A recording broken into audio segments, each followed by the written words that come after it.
guest, our next speaker today, is a darling gentleman. He's actually number 8 in WiredforSucces interviews. He was an early one. This gentleman has got an extraordinary vision.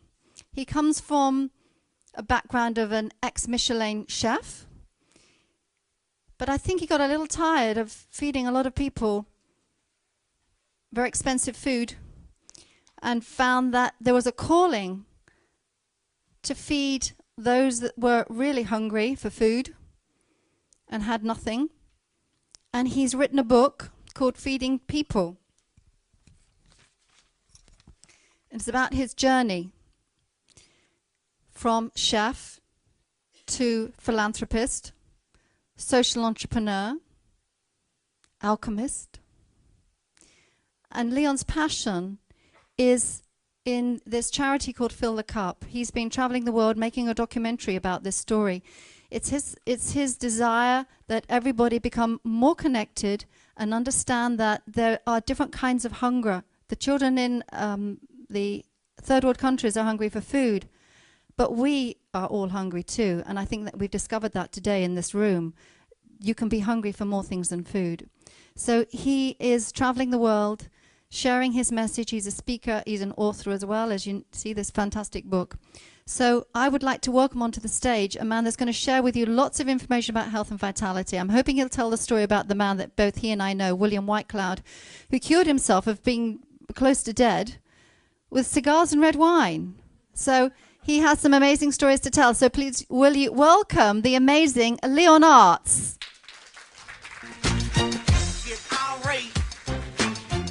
In the USA. Come on. What's the love, y'all?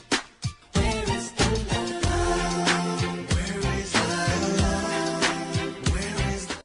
So thank you very much, Beryl. It's a pleasure to be here. Isn't that just a great song, Where's the Love? I really, really love that song because there's so much in it, and we will talk about that a little bit later. And before I start, I'd like you to do 2 things for me and for all the other speakers later today and tomorrow.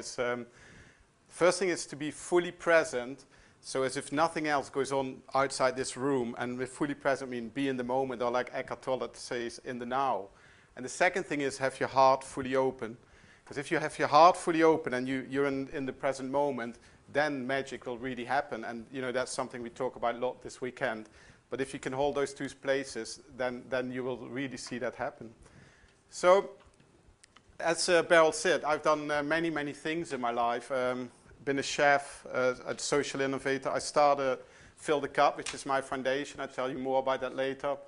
I'm a traveler, a dad, and a philanthropist. And philanthropy, I like to really explain that to you, because everyone thinks that's about donating money. If someone gives a lot of money, it comes on the 6 o'clock news. But philanthropy has nothing to do with donating money. Philanthropy just means the love of humankind. And I think that's the basis of the most things we're talking about. And so I was asked to talk about health and vitality. And you know, as a chef, and I've always been living healthy and sporting a lot, I thought that was really suitable. And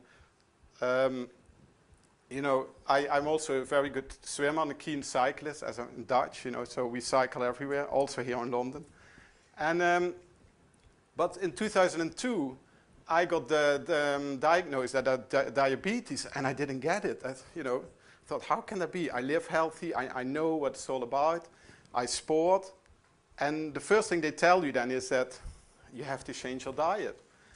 And I thought, yeah, but I'm eating healthy. And I started looking into that. I started looking, where does that come from? I was really shocked that I had diabetes. It was a few weeks before my daughter was born. You know, and thinking about all that, they tell you the worst stories. I thought, where is this going? But I started to research it, and I wanted to look what's really going on, because intuitively I knew that it had nothing to do with our food.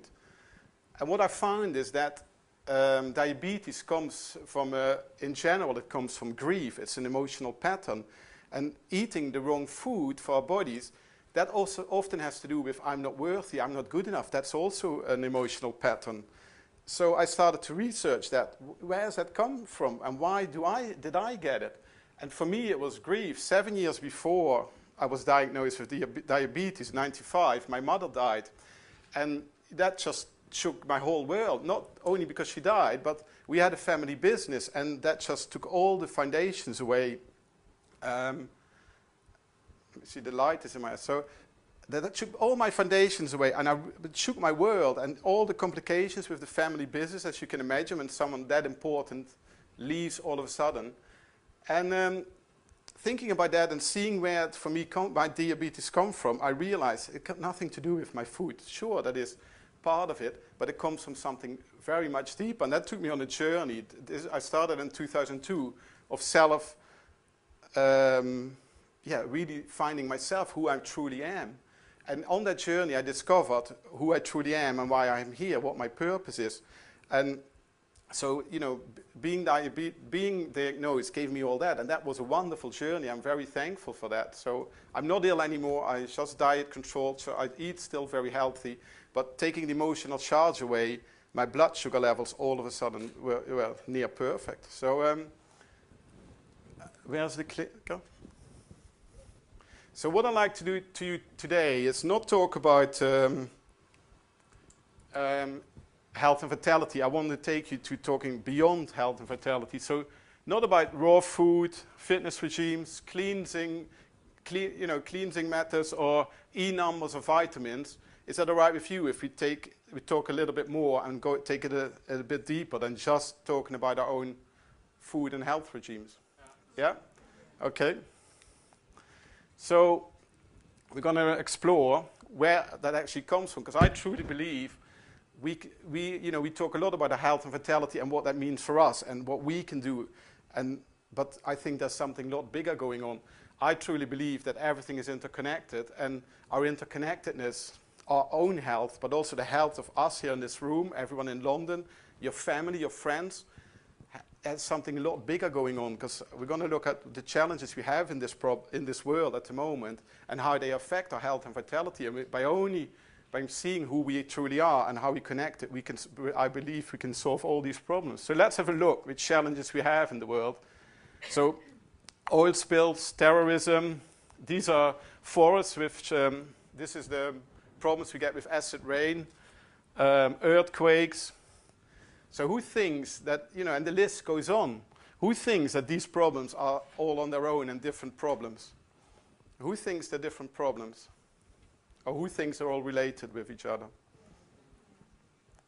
So most of you think they're all related with each other? Because, all our hospitals, waiting lists go up, the more people are physically ill, war, and for me, security is a big one as well. That's an industry. Poverty, you can't read it with the light, but it says poverty.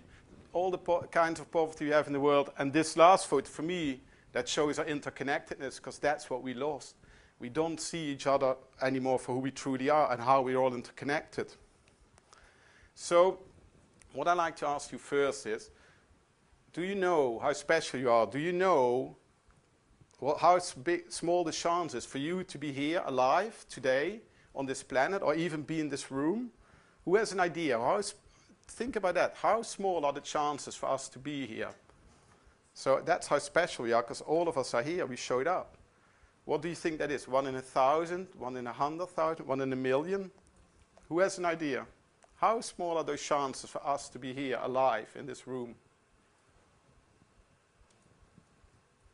Who would like to take a guess?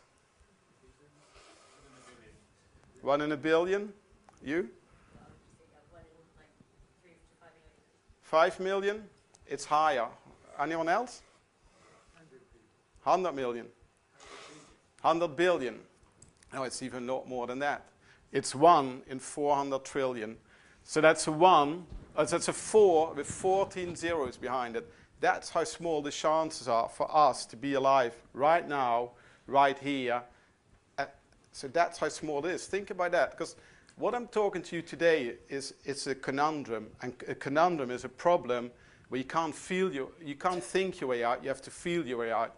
Conundrum actually is 3 words put together: con, no, none, yes, and drum is rhythm. So there's a rhythm to it. You will go for yes to no, but you have to feel your way out. So that's what I'm going to ask you today.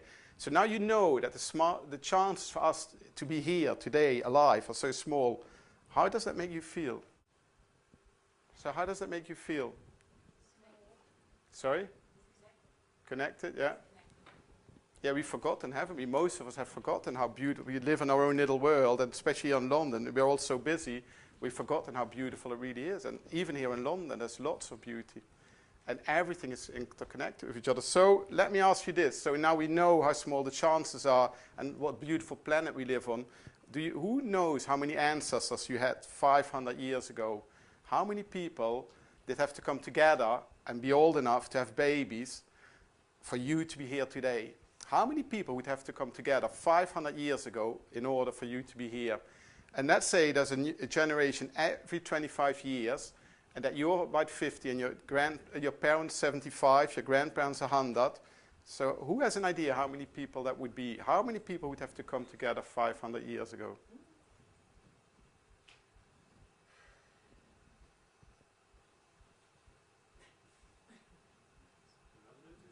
2,000? Okay, so that's 1,000 couples. Because if one of them wouldn't be alive out of these 1,000 or more, you wouldn't be here. Think about that. If one of these ancestors of you wouldn't be here, you wouldn't be here. And does anyone have another number? 4,000. No, the number's a lot higher than that. So anyone else?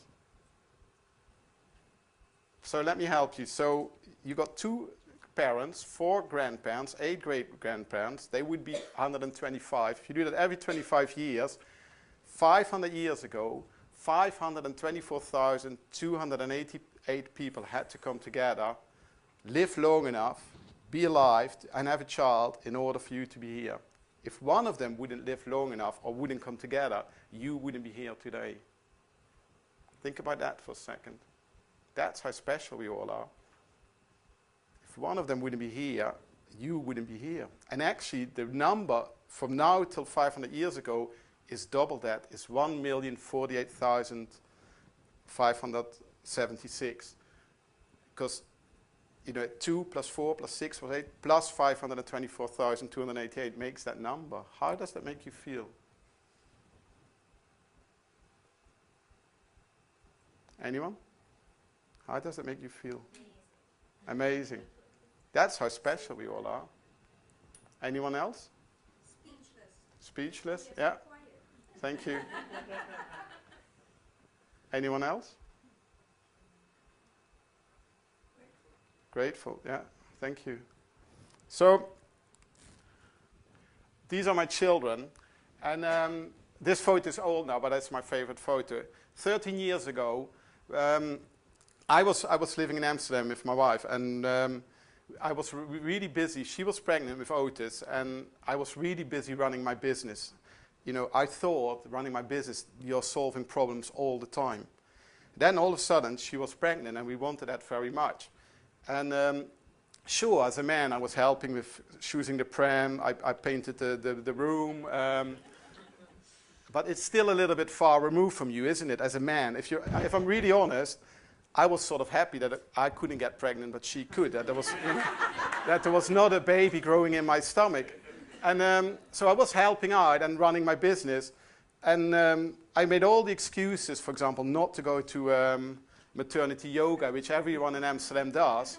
And I had to go twice in those few months. But it is still a bit removed, and you put your hands on her stomach and you feel him kicking, and you're still a little bit happy it's not you. And when I was young, my mom always said, every time a baby gets born, it's a miracle. And when I was this age, I thought, a miracle? It happens every 3 seconds. How can that be a miracle? But she was right, wasn't she? It is every time a baby gets born, it's a miracle. So, and Otis decided to be 3 weeks late, and I promise you that was the most nerve-wracking period in my life. And one day we had to go to hospital, and Sarah was going to be induced, and I was still running around trying to run my business. So I went to the hospital with her. I thought, this is going to take ages. We were waiting 3 weeks. So I took my laptop, there was 4 kilos then, something like that, and my mobile phone, and I was running my business. I thought I had to do it on my own. There's so much to fix. I had to do everything. And all of a sudden, he was there. In a hospital, when the baby gets born, they look after the mom and they give the baby to the dad first. And so I had him in my arms, and I was holding him like this, and I thought, wow, you know, everything works, and and there's nothing I needed to do. There's nothing I needed to do. And I looked at him, and I thought, you know, his fingers, his thumb, his toes, he was almost smiling at me. He cried straight away. He did everything he needed to do, and I didn't do anything. There was nothing I did, and it worked all perfectly. Isn't that just amazing? And I thought, imagine, and you know, I thought about my own life, how I thought I had to fix everything all the time. And I thought, imagine that life is just the same. Imagine that there's nothing we need to do. That there's already enough. Just think about that for a minute. Imagine that there's nothing we need to do, and there's already enough. So, how does that make you feel? Think about it. You know, there's nothing we need to do. Because a baby, it's just an egg and a sperm cell which come together. And 9 months later, a baby's born. From one cell, you know, to 100 trillion cells in a body. We all have about 100 trillion cells in our body in 9 months, and everything works. And the only thing we do, we give love. Because a mother is already breathing, she's already digesting, she's already pumping blood, she's already killing germs. That she doesn't really have to do anything else for the baby to be there. It grows on love, really. That's what we give our babies. So how does it make you feel?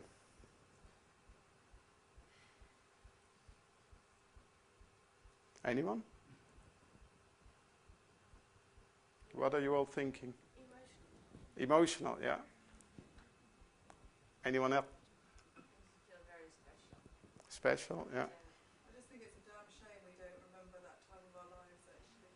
As a baby? Yeah. There's lots of therapies who can get you back there, by the way. Yeah. Anyone else? Makes me want to go back and do it again. Not to be pregnant and have a baby again, but to kind of relive the experience of having the small children. It's one of the horrible things Mm-hmm. about growing up, that you kind of forget some of this. Yeah. Now, when you were business, you know, how present were we at the time? Yeah. And I want to go back to being present at Mm. that time. Okay, thank you very much. That's beautiful. So, because you know, a baby we just give to babies, don't we? When a woman is pregnant or afterwards, we just give, and we just give love, and the baby just receives.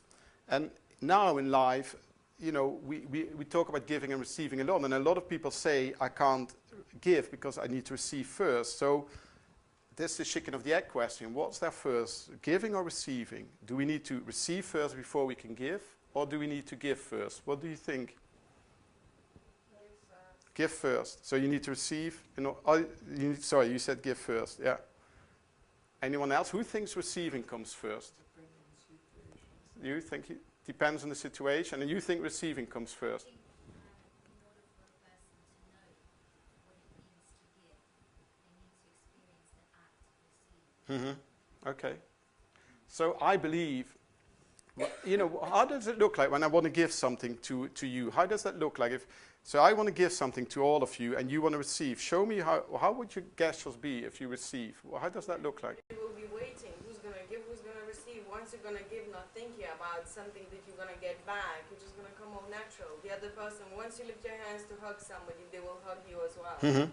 If you're both waiting there, it's not going to happen.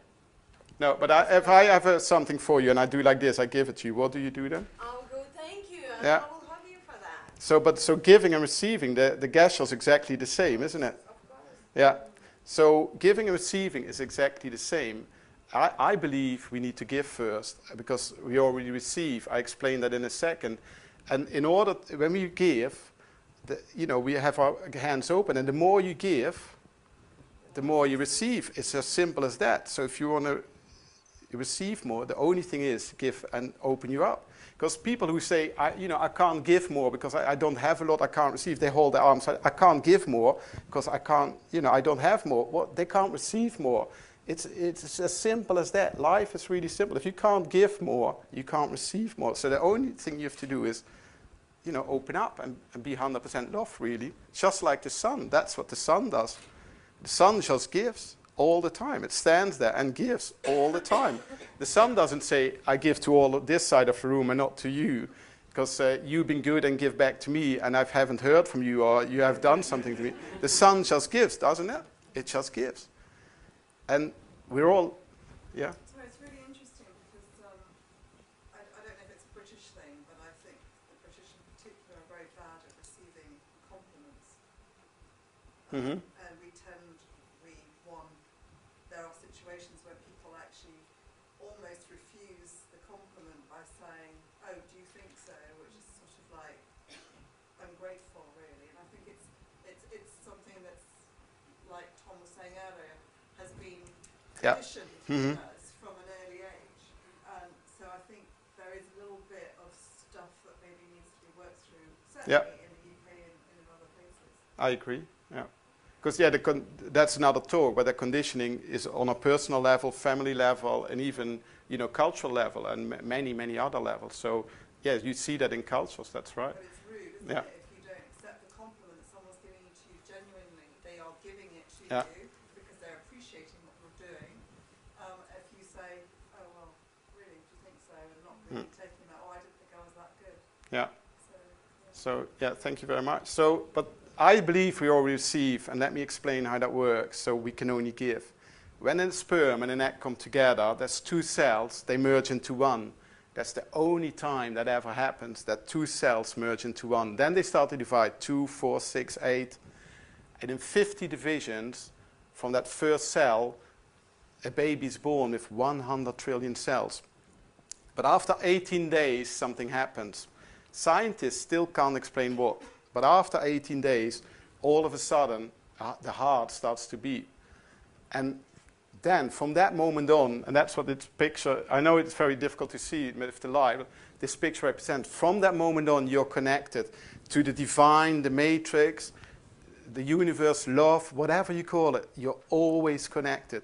Each and every one of us is always connected to the universe, to that love, to the divine. You always receive. So the only thing we can do is give. That's the only thing we can do is give. We're always connected. I study alchemy, and it's called the Sacred Alchemy. That's my company. And alchemy is just about the divine souls, which we all are, and we connect people with their true divine. Because people think alchemists work all the time to make lead into gold. That's actually not true. What that means is that alchemy is from the ordinary soul to the divine. That's what it's all about. Later on in history, people started to connect the material matter to it. But the lead just stands for the ordinary soul to the gold, which is the divine soul. But we are all divine souls. We have forgotten. That's really what my whole talk is about. We have forgotten that we all are divine inside. And you know what Tom calls that quiet point inside? That's who we truly are. When you go in there, you discover who you truly are without all the exterior stuff and the emotions, the patterns, all the stuff we have.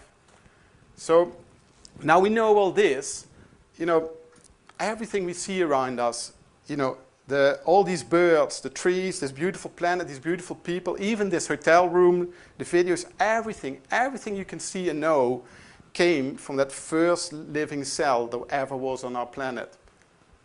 Once there was just one living cell, because for millions and millions of years on Earth, there was just sunlight and rock, sunlight and rock. That was all there was for millions and millions of years. Can you imagine that? Sunlight and rock.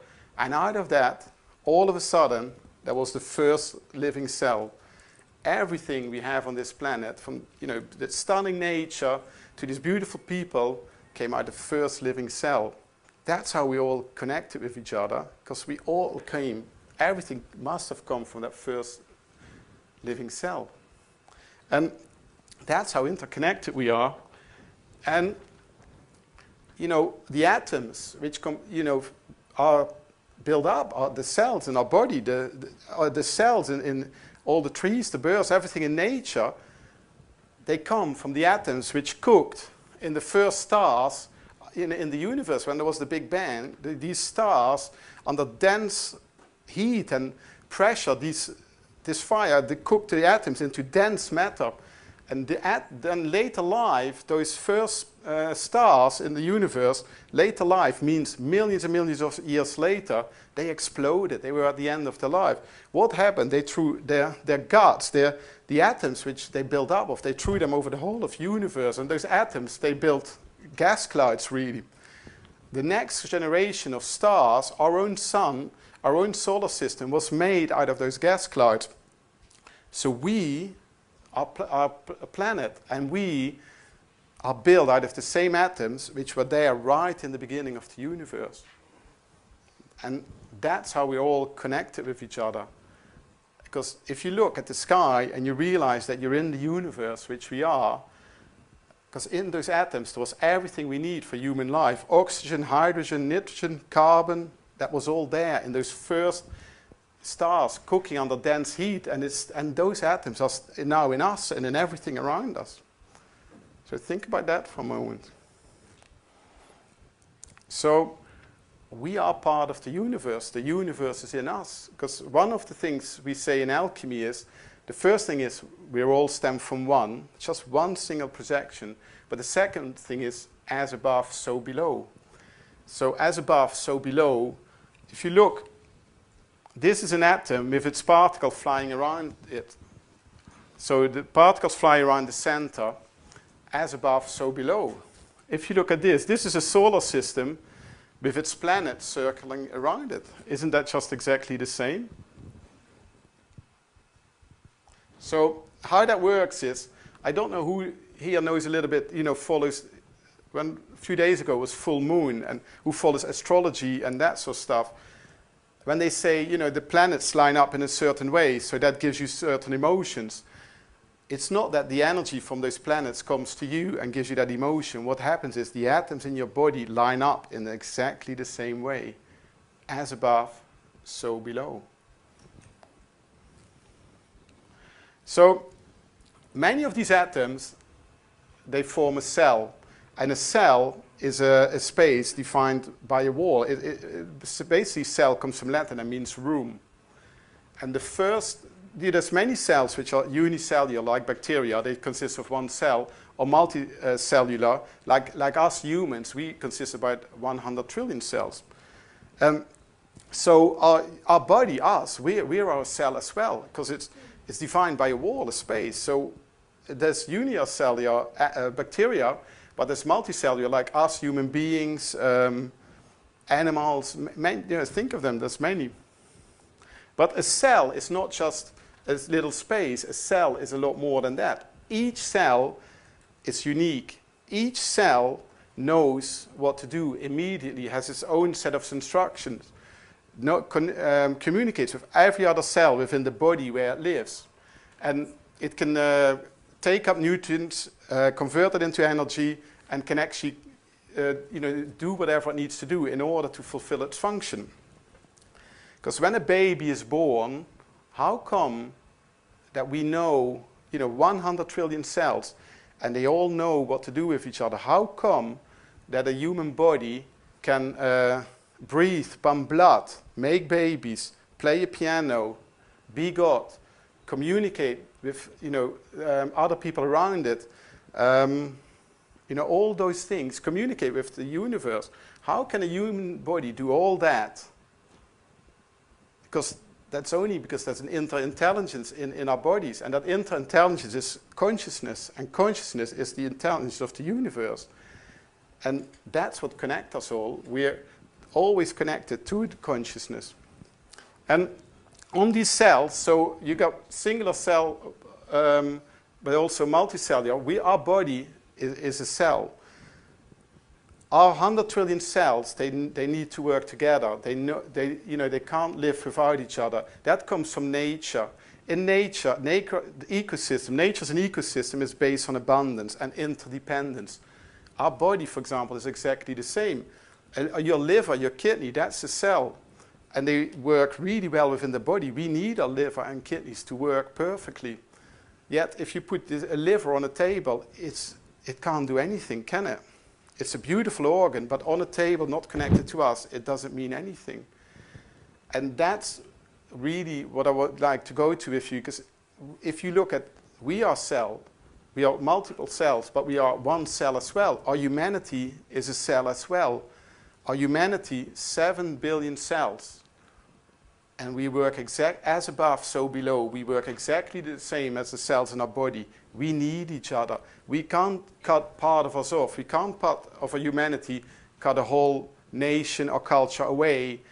Because if your liver's not working right, you're not healthy, you're not happy. You feel it. It affects you. In our humanity, it's exactly the same. If there is part of us as a humanity which is not happy, it's not healthy, we're pushing away, we can't be healthy. That's where most of our problems coming from. What I showed you earlier, earthquakes, do you really think that comes because it's a weather pattern, or is it on an on an energetic field, something totally different, that the earth is reacting because part of it is not healthy? What do you think? I thought earthquakes were caused by plates moving across each other. And tsunamis and all that, I believe truly it's connected with each other. That's why I'm talking about beyond the health and vitality. We've forgotten how connected we are. We've forgotten how, if you got a problem with your toe and you don't look at it, you think it's fine. If I ignore it, men do that, don't they? We don't go to doctors, do we? We don't have to. And as long as we ignore it, it will be away at some stage. But it affects everything of you, because it's still consciously on your mind. I got something on my toe. You won't tell anyone, but I believe for humanity it's exactly the same. And then from your toe, it starts to, affect your foot or your leg, or maybe you have to cut a leg or whatever. It affects you. What's been happening on the planet is exactly the same. I truly believe we can't be healthy, and our vitality goes down if what we've been doing on this planet is that we've been taking from it. We've been taking from our trees, we've been taking our resources like out of the ground. One of the ways of looking at it is if Deepak Chopra came with this, he said, imagine that our rivers, our blood vessels, that our trees, our lungs, and the poles and our glaciers are, controlling our temperature. So take it further than not just your own blood vessels, but look at it that way. And what you wouldn't do to yourself, we shouldn't be doing to the planet. And because we're all connected, our atoms are the same. We are the same thing. We are not different walking here and we've got nothing to do with it. That's how I like you to look at it, or ask you to look at it. So,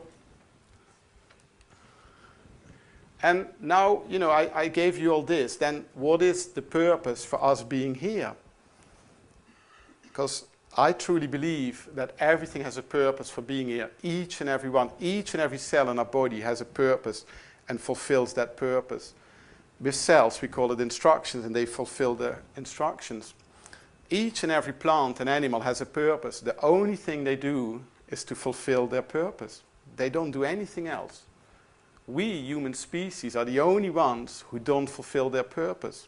Because we think that other things are a lot more important, don't we? Who knows here what his or her purpose is? Loving Mother Nature, because that's where we all come from. Mm-hmm. Do you live your purpose? I do. Oh, great. Yeah. Try every day. Yeah. Thank you. So let me give you an example. So what does an apple tree need to do in order to make oranges? Genetic modification. Okay. But that's other people doing it. That's not the apple tree. So anyone else? Who knows? What does an apple tree need to do in order to make oranges? Okay, but you can't. You can't become male. Yeah, other people have to operate you. But that's sort of a genetic modification, isn't it? So, anyone else? Dreaming. No, it can't, can it? No, it can't make oranges. If you, actually, there is ways where, with sort of a genetic modification, where they get an apple tree to make oranges when it's modified, but the apple tree doesn't know it. It still thinks it's making apples. And, you know, but the apple tree only thinks that's your purpose, your why. I need to make apples. And by doing that, the apple tree does so much more. You know, it makes oxygen. It gives shades to whoever wants to play underneath it. It lets birds nestle in its trees. There's a whole ecosystem depending on the apple tree, and the apple tree needs the whole ecosystem around it in order to work together. And the only thing the apple tree does is every day make apples. So let me give you another example. So what do bees do? Who knows? Make honey. Pollinate. So what do they do? Pollinate, honey? Serve the queen. Yeah. Now what they do is make honey. Why they do it is to pollinate. But do you think a bee goes around all day, make honey, make honey, make honey? Or does a bee think pollinate, pollinate, pollinate? They're collecting the pollen, aren't they? So they don't think they're pollinating, they're just collecting the pollen to take back to the hive. Yeah. Well, yeah, I believe what a bee thinks all day is I need to pollinate, pollinate. That's the reason why it goes from flower to flower. And it gets paid off by there's honey at the end. You know, and have you ever seen an empty beehive? There's always enough honey. Because that's the why. Why a bee does it is to pollinate. That's the only thing they focus on. That. We humans, we only focus on the what. There's only less than 2% of us focus on their why, their purpose all the time. So I don't think there's many animal species who want to swap with us. I know, I really don't. We think we're a lot smarter, we're so developed, but is it really, is it really so much better off? Because, we think there's still so much to do, still so much to learn. We're running around crazy. A few of you said when you saw these beautiful pictures, I need to travel more. And for some reason or other, most of us can't, and which we inflicted on each other. Or we can, or we can access it, but we've forgotten, haven't we? And every animal just follows its purpose. I really think no animal wants to really swap with us. I was cycling past a few cows the other day, and they just stand there chewing their grass like for the third time. And, I was cycling past, going to my next appointment, and they just look at us as if we're crazy. Well, maybe they're right. We do as well, yes. I truly believe that each and every one of us has a purpose, just like every cell, and we've forgotten. Thank you for that. That's the good lead to my next subject. How much time do I have? There's nobody else. So we have time enough. We have the whole afternoon. I can't see the clock from here. Yes, we all have a purpose. That would be a different workshop. But what it is we're too busy living our life. We all have a purpose. And I promise you, each and everything which happens in your life is there to show you your purpose. When you discover your purpose, then you realize it's always been there. It's not something new, not something you discover when you're 40. It's always been there. When I discovered my purpose, I realized, Leon, your whole life has been preparing you for this. The thing is, we're living with our face too much on the map, and we don't see it. And we go from point to point, and we don't see what the roadmap is. The only way you know is by taking, a distance and looking from a distance. Then you say, hey, I've been going like that, and the point has always been there. Because I promise you, for each and every one, they're always there. Do we get a unique moment? Sorry? Do we get a unique moment? Yeah. Probably. That's for everyone different. But I believe, that's the same as what Tom said. Go to that still place inside, and that's where you find everything. And I do an exercise with people to follow their purpose, but that's for another workshop. I'm sorry. Otherwise, I'm running out of time. And the way you serve your purpose is by giving your gift. Because I truly believe we all have a gift to give. And that's how you serve your purpose. So my purpose, for example, like Beryl said, is no one to bed hungry, and hunger is a lot more than food. I do that. I do several things. We run the Sacred Alchemy now, where we teach people and help people and give them tools to become the divine soul, which all truly are. And we've got later some more information on that in the back. So my purpose is no one to bed hungry, because hunger means a lot more than food. Hunger means longing for. And when you fulfill that longing, you come to a place where you belong. So in everything I do every day, it has to fit that. Otherwise, I don't even do it.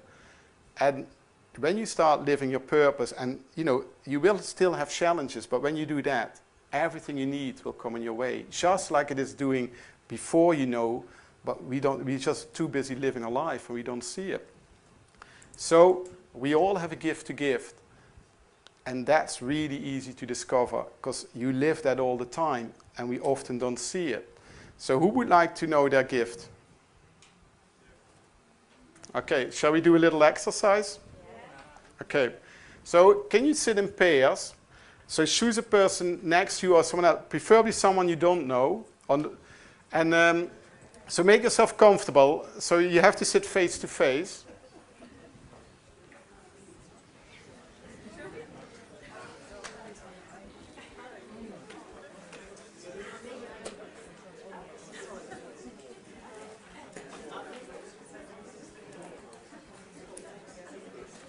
So, and we're going to have, so give yourself an A and an A+,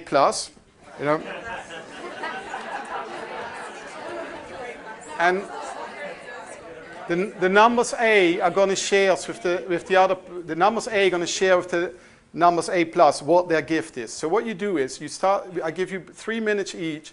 So you start sharing what your gift is, and if you say, I don't know, just start talking what you do best, and give situations where that gift serves you really well. For example, someone here, or some of you might be really good listeners, and that's a huge skill, I promise you. And people come to you when they have a problem or challenge, and they know you just listen and they can talk. So that could be your gift. So start talking about what you think your gift is, and talk about a situation where that really served you, and also about a situation where it didn't serve you. A+, just listen. You don't do anything else, you just listen. And the way we do that is you put your left hand on the other person's right shoulder. So we create a circle of trust. So you sit, you look each other in the eye, and you have your left hand on the other person's right shoulder. And the A just shares. I give you 3 minutes. A+, just listens. And after 3 minutes, A+ reflects back what he or she heard. How was that? Who likes to share? How was that experience for you? Who likes to share something? Energized? Anyone else? Knowledge? Connection? What happened? Tell me, maybe a nice story which you want to share you heard from that person, or you want to share from yourself, or, of course, with permission of A or A+. But what happened? I think for me it was, I think I'm a good listener. Mm-hmm. I can listen to people very well and just let them talk and not judge them. But when you then said that we have to say what the other person said, repeat it, I found that I didn't remember many things. I just let it go, but I just tried to memorize it or remember it. Mm-hmm. It was my experience. Yeah. Okay, thank you. Anyone? Yeah? For me, I certainly noticed that we were both in the present, very much in the present moment, whilst we were doing the exercise. And I think we were both very accurate with the feedback of what each other had said. So, Yeah. and it felt really good. Okay. Connection. I think we connected at a level that we haven't connected on so far, although we had already connected with them. Okay, thank you very much. So, who started talking and heard themselves talk about a gift you have when you didn't really realize or never voiced in that way? Did that happen to anyone? Yeah? Would you like to share? I think it's just one of those things where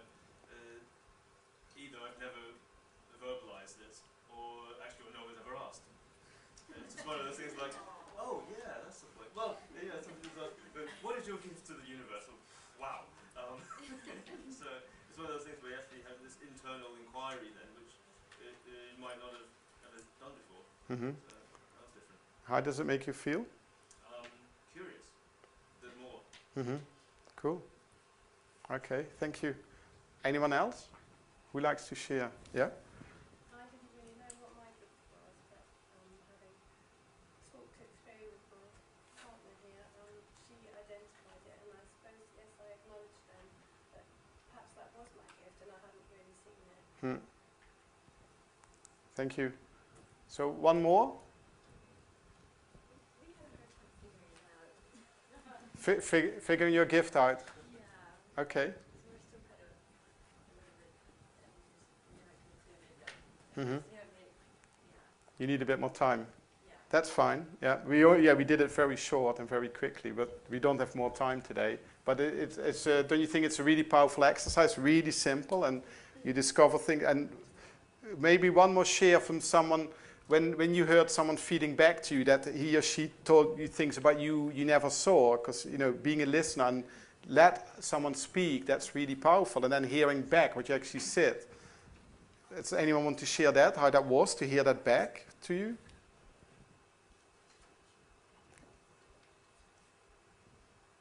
No one? Yeah. I'm very aware of what my gift is, Mhm. creativity, but I wasn't aware of how much I've taken on other people's criticisms of it. Cool. Thank you very much. I need to apply this morning's processes to that. Yeah. So it teaches you to? Just let them go, get rid of Mhm. that, so I can focus the attention on where it needs to be. Yeah. Okay. Thank you. So, does anyone have something to share or wants to say something? Otherwise, we go on. Yeah. That's just mean. Yeah. I knew what I did, but I didn't know what my gift was from what I did, and what I sort of said, I didn't think I had a very sufficient role with my life effectively. So hearing someone tell me made me feel really good and made me realise that actually what I do is really brilliant. It's actually quite good and Mm-hmm. it's sufficient. Yeah.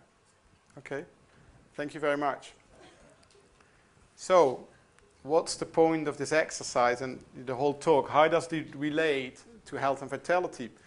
I truly believe that the most astonishing fact for me is that we've forgotten who we truly are. We are these wonderful, wonderful human beings, and we've forgotten.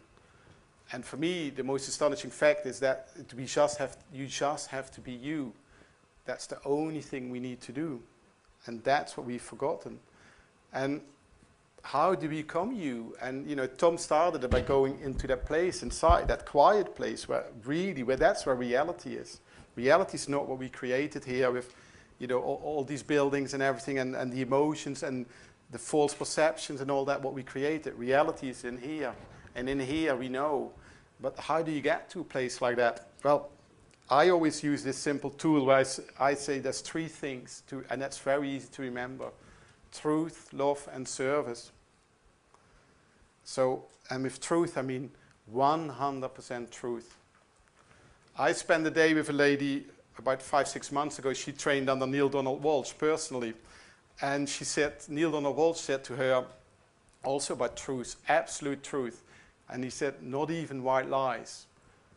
He said, each of us tells in average about 5 or 6 white lies every day. And he said, it's maybe all right to tell 5 or 6 white lies in a lifetime. And this was right at the end of the workshop. And I thought, wow, I mean, I definitely done mine 5 or 6. But I decided I'm going to try to live that as much as I can. And because we sometimes think it's all right to tell a white lie, but really, you're lying to yourself.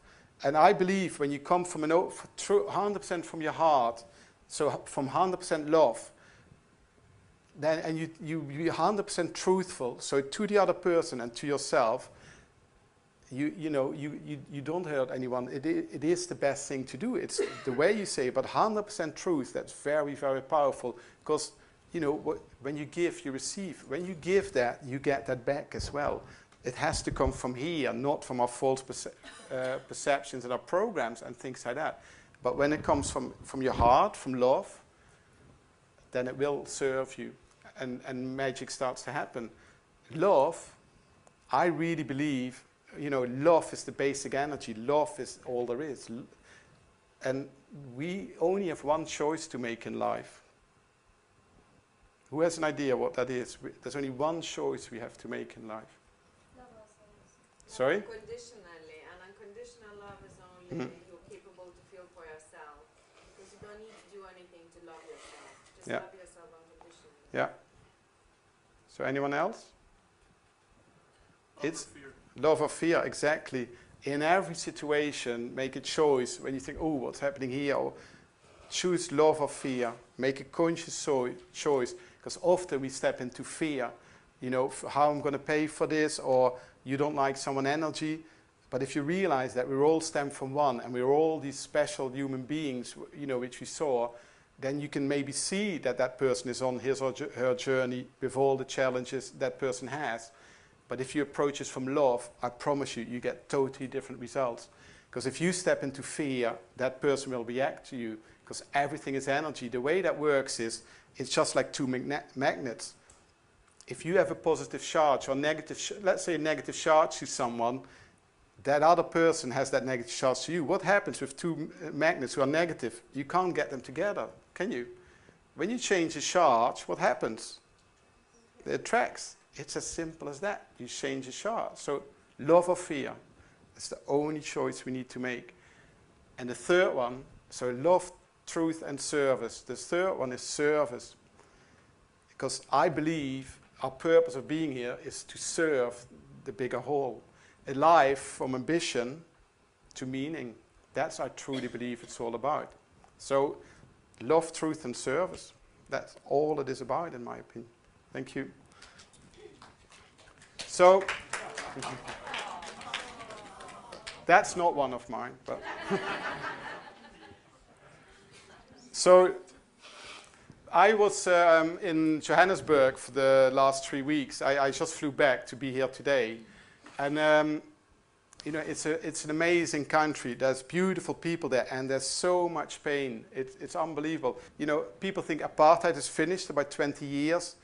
And it has, and there's lots of great things happening in that country.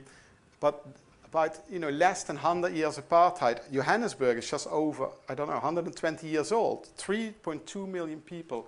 And there's so much pain, and you know, communities don't talk with each other. It's the third most violent city in the world, yet it's such a beautiful city. And I was there working on a project with a friend of me on consciousness, but we also did lots of other things. I spent a day in Soweto with an ex-con who lives there. That was the best day I had. Nelson Mandela lived in Soweto before he went to prison in a tiny house, and that's a museum now. It's probably the tiniest museum ever. And yeah, and on the wall was this quote, which I love Nelson Mandela. I never saw this quote. It was a letter he written to Winnie Mandela whilst in prison. So if you want, can you read that from there? Yeah? So, and for me, this is what it's all about. He said this, what is it, 35 years ago.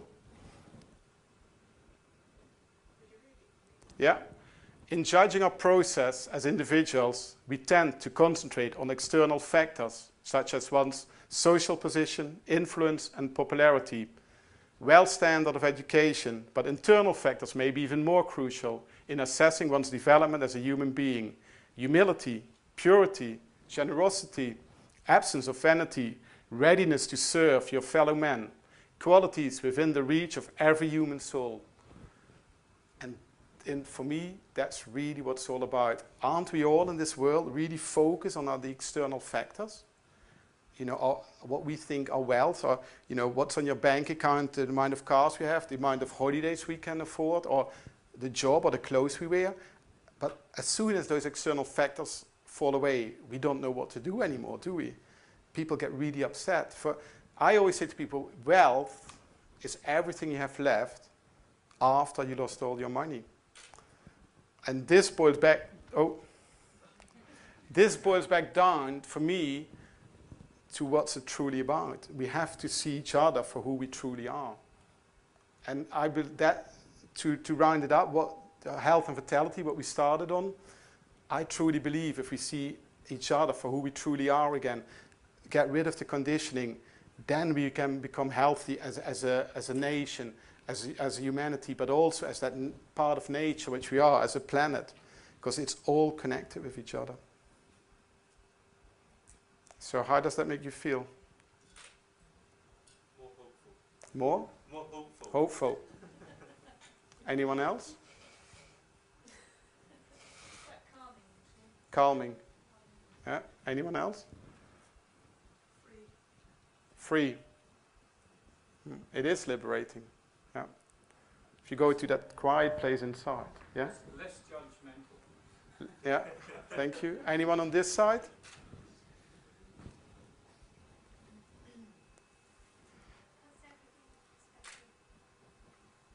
Yeah, it does. Anyone else? Okay. So, this is a bit more about me. There you see what I do, my website, and the Sacred Alchemy, our company we just started, which is to connect you to divine soul.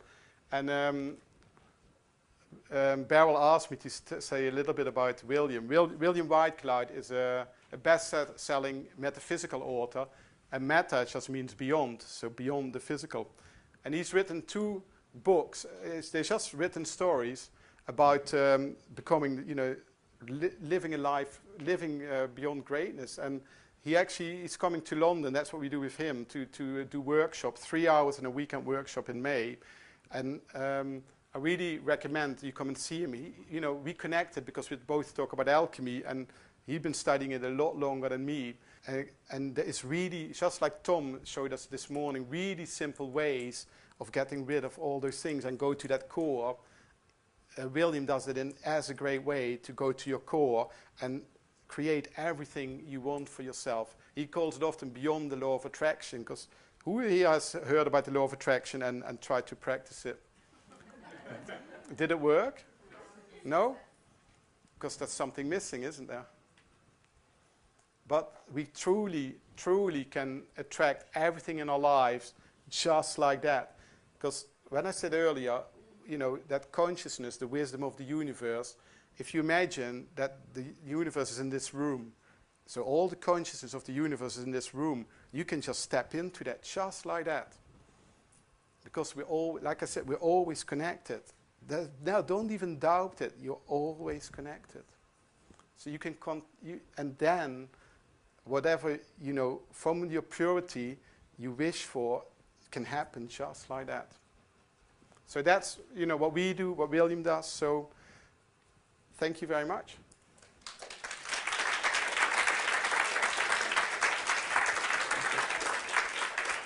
Thank you. So we got a few minutes left, and I want to, if there's any questions. I've talked enough. Sorry? Yes, I've got one. Okay. You said that the universe being part of us, and you went into astrology with Adabad, so below. Yeah. So do you believe then that when we have a full moon,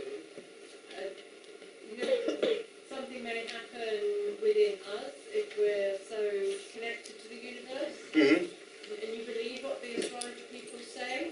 Yeah, I do, yeah. Wow.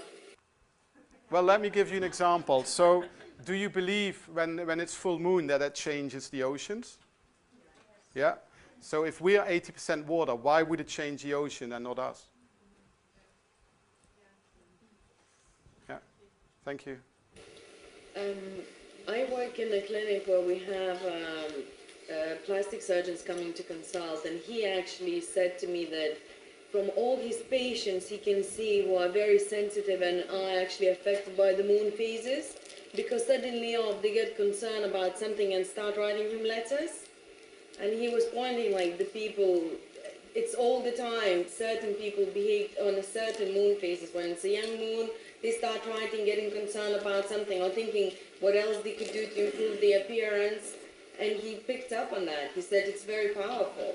And as you say, we all obviously made out of water. Of course the moon will affect us. If it affects the seas and the oceans to move in a certain way, it will affect our emotions to move in a certain way. Yeah. And some people are more receptive than others. They're more open to it. And we all get the signs. Just like I said, your purpose is always there. We all get the signs. Some people see it better than others, but we all get them. Don't even worry about it. I promise. It's almost like the changes affect everyone. It's just where where your awareness is in order to be able to perceive the effects. Yeah.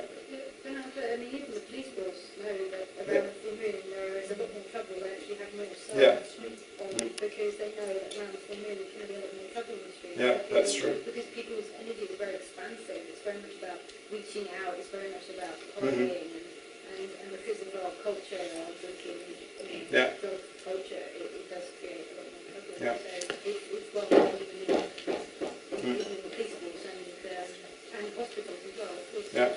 same thing. Yeah, thank you very much. Bodies are much more likely Yeah. to hemorrhage and things as well around Yeah. the full moon because of Yeah. Okay, thank you. One more question. Who wants to be last? No one? No more questions? Okay, thank you very much, and I see you later. Thank you. Thanks.